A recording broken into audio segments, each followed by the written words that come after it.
place à notre seconde table autour de la biodiversité marine. Nous avons le plaisir d'accueillir Marianne Aymard sur notre super plateau du Spot, directrice de l'École de la mer.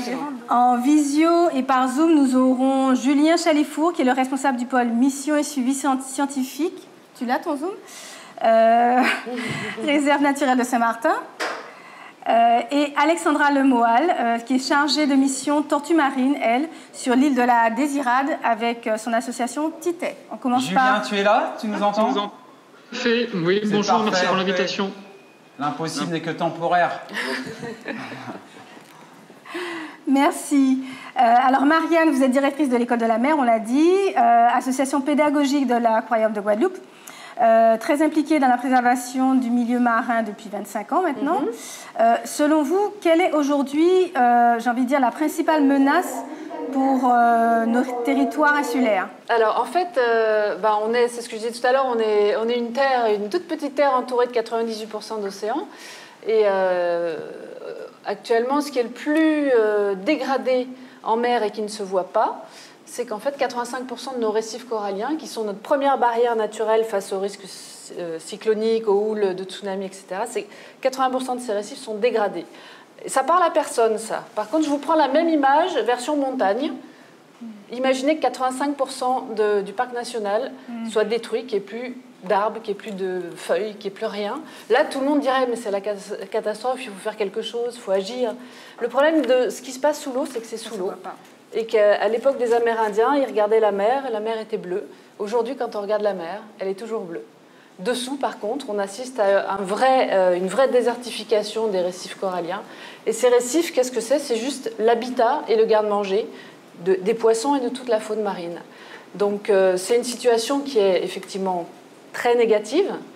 Heureusement, il existe des solutions, et c'est aussi quand même l'objet avant tout de ce genre de débat, c'est de montrer qu'il y a des initiatives positives. Et dans toute la Caraïbe, depuis une quinzaine d'années, il y a des scientifiques, il y a des chercheurs, il y a des étudiants qui se mobilisent. Et la restauration corallienne, donc la réparation des coraux par rapport aux dégâts causés par l'homme, est en cours. On sait aujourd'hui cultiver du corail, on sait aujourd'hui capturer des petits œufs, des gamètes de coraux pendant les pontes annuelles, on sait les élever en laboratoire, on sait les remettre dans la mer pour remettre de la vie, justement.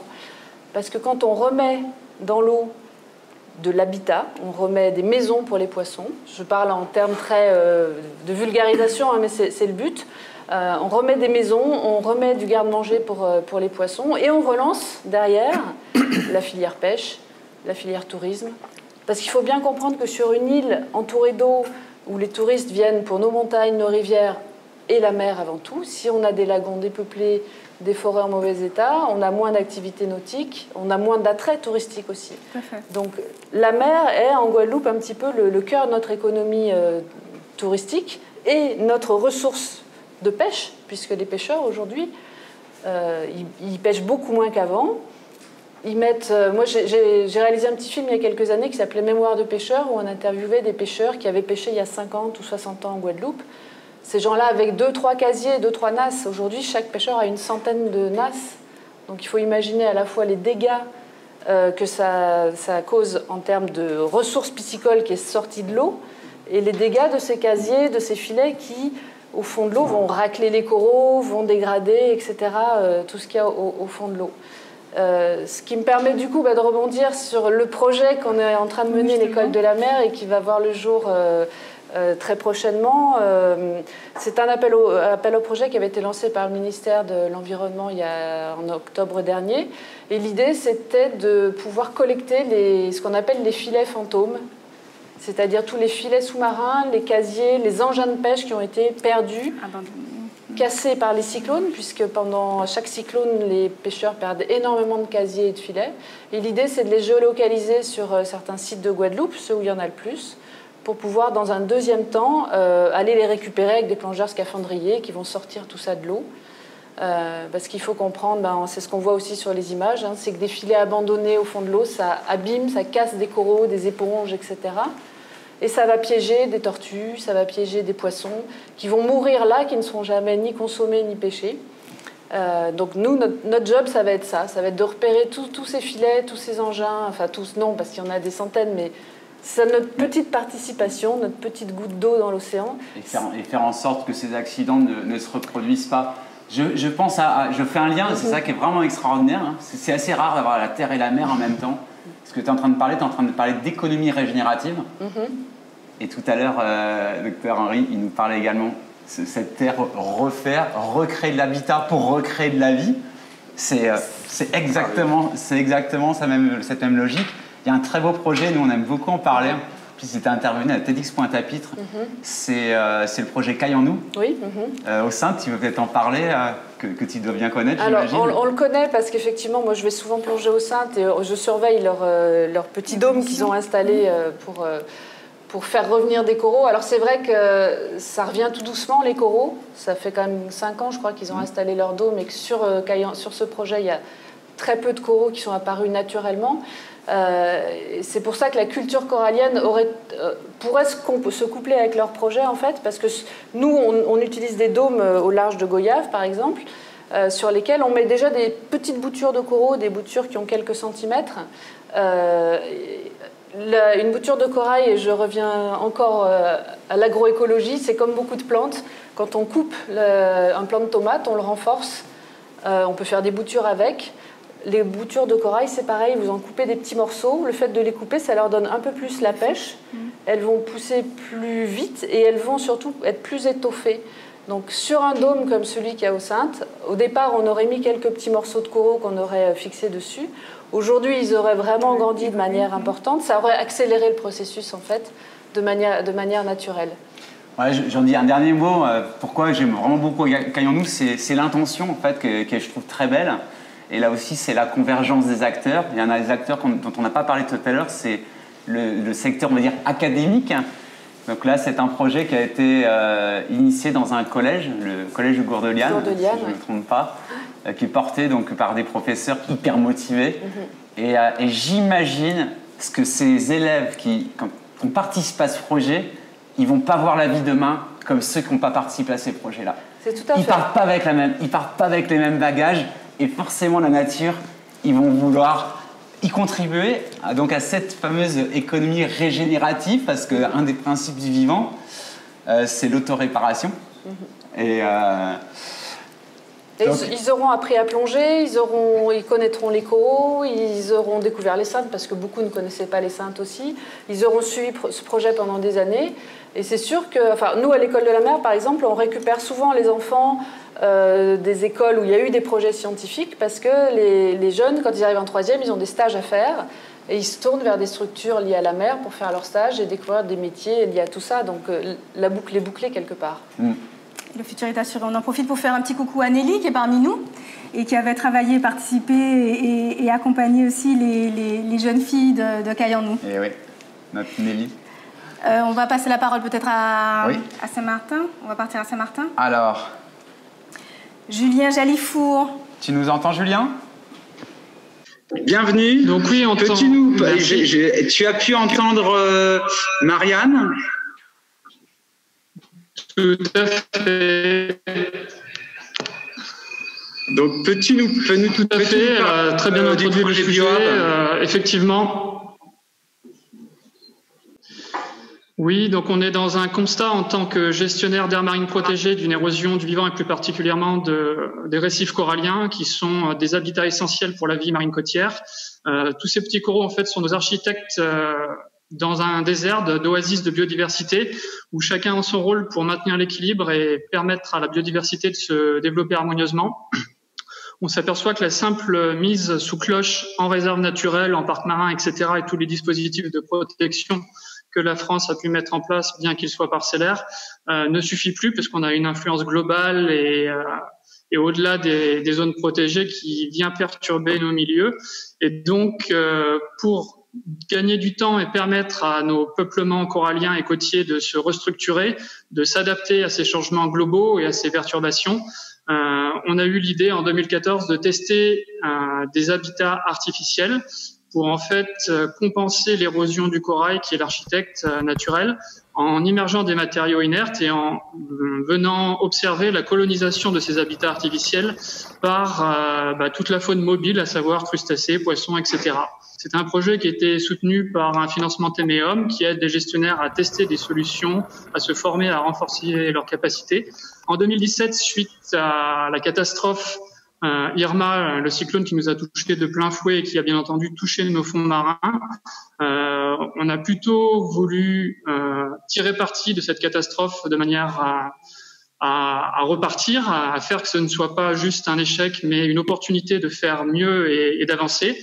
On a créé des associations avec notamment le soutien financier de la Fondation Veolia et avec un partenariat avec Verde SXM, l'entreprise qui est chargée de collecter, de retraiter les déchets. On a sélectionné des matériaux inertes qu'on a été immergés pour créer un habitat artificiel encore plus grand et encore avec d'autres partenariats, notamment avec Alpha Novasun qui produit des cosmétiques de protection solaire respectueuses des récifs, parce que ça c'est une grosse problématique chez nous aussi avec le tourisme. On a fait des suivis et on a observé cette colonisation. Donc on s'aperçoit que en créant des nouveaux poumons, des nouveaux oasis artificiels de vie, on permet à des populations de poissons, de crustacés, d'échinodermes qui vont venir aussi permettre de lutter contre le développement algal et contre tous les stress que subissent nos coraux, de gagner du temps et à côté, comme Marianne, de travailler sur des initiatives de bouturage corallien et de préservation des coraux en favorisant le retraitement des eaux usées et toutes ces sources de stress qui viennent les impacter, de donner du temps au milieu pour qu'ils s'adaptent, pour qu'ils repartent dans une bonne trajectoire et pour essayer de sensibiliser le public et de l'amener à changer ses pratiques, que ce soit en polluant moins, que ce soit en utilisant les bons produits de protection, que ce soit en déployant des mouillages écologiques pour ne plus jeter l'encre sur les coraux, etc. Donc on n'est plus dans une simple stratégie de mise sous cloche, d'observation de l'érosion lente de la biodiversité, ça n'est plus suffisant. Le gestionnaire aujourd'hui doit être proactif, il doit déployer des solutions de génie écologique et intervenir pour booster la biodiversité et lui permettre de récupérer et de faire face à cette érosion. Merci beaucoup Julien. Alexandra, nous entends-tu? Bon, je vais essayer donc, a priori j'ai compris, de faire court. Je suis Alexandra Lemoyle, ça fait 13 ans que je m'implique dans le réseau Tortues Marines Guadeloupe. Qui a été créé depuis une vingtaine d'années parce que les tortues étant protégées dans les Antilles françaises depuis 30 ans maintenant, voilà, il y a une fédération de un grand nombre de personnes, en tout cas pour la Guadeloupe, l'archipel, il y a au moins 500 personnes qui œuvrent au quotidien. Donc, on peut avoir des institutions, des pouvoirs publics, mais aussi beaucoup sur le terrain.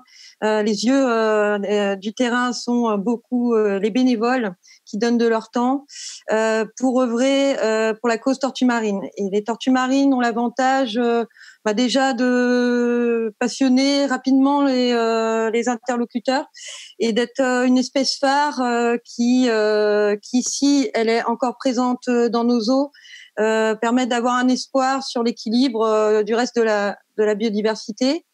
Elle a l'avantage aussi de vivre et en mer et de venir pondre à terre. Donc, en la protégeant, on est bien obligé de faire attention à son habitat, donc les plages qui les accueillent, et ainsi que la mer où elle va vivre. Et en Guadeloupe, en tout cas, on a la chance d'avoir à l'année des jeunes tortues encore qui vont grandir, donc qui s'alimentent soit sur les herbiers, soit dans les récifs coralliens. Ces jeunes tortues, quand elles seront adultes, ça va mettre beaucoup de temps. Donc, il faut qu'elles arrivent à survivre jusque-là de notre impact. Jusqu'à 20 ans, voilà, elles vont grandir dans nos eaux et elles vont partir faire des centaines de kilomètres, dépenser beaucoup d'énergie pour aller pondre sur leur zone de naissance qui, pour certaines, d'ici peuvent partir à Porto Rico, d'autres aller au Venezuela. Bon, c'est assez vaste et donc on n'est pas juste à avoir besoin de les protéger au niveau régional, mais voilà, c'est des ambassadrices de la mer, des océans, et elles relient les îles par leur trajet. Donc moi, plus précisément, donc ça fait 13 ans que je m'implique dans le réseau. J'étais beaucoup sur le terrain, j'ai vu beaucoup d'acteurs, j'ai croisé beaucoup d'associations.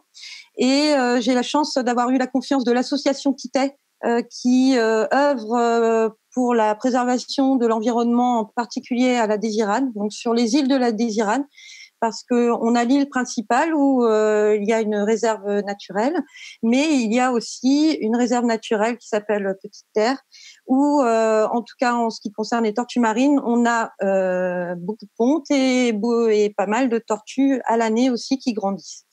Donc mon travail, ça va être vu le potentiel, le gros potentiel d'accueil de ces îles-là de l'archipel, en collaboration avec les Désiradiens, d'essayer de valoriser encore plus ce patrimoine, cette richesse naturelle, qui, si elle disparaît, malheureusement, sera un témoignage que tout le reste de la vie disparaît aussi.